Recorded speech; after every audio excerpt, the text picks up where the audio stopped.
Primarily what we're looking at is the bridge out and how that connects to the turtle position. It's important that we understand that the bridge out is not an ideal situation. The bridge out is the punting of jiu-jitsu. And I've said this earlier in the week, no one ever gets the football and they're like, I can't wait to punt. You know, like that's not a scoring maneuver. It is a defensive maneuver that can allow you to kind of reset, get back into the game.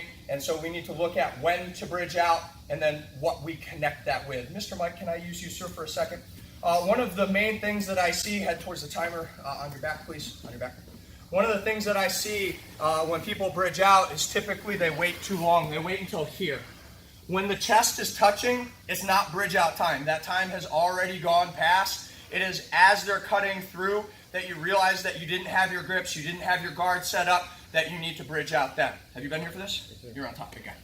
So what you need to understand, over here, sir, is ideally I want to sit up and make grips, but if he starts to cut past, here is bridge out time.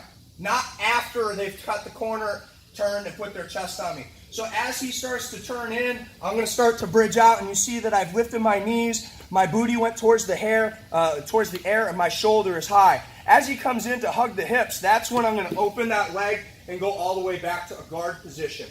One of the things I want you to focus on, specifically on the bridge out, is that it's not just about turning over that top hip. If I make it just about turning over that top hip, when they grab that hip, it'll stick me. I won't be able to go. It's equally as much about dragging the bottom hip under, okay?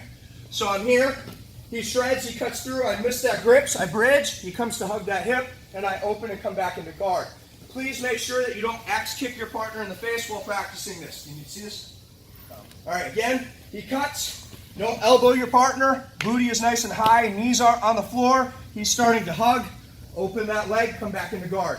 The harder that your partner hugs, the more likely they will be to smash their face into the floor when you open that leg.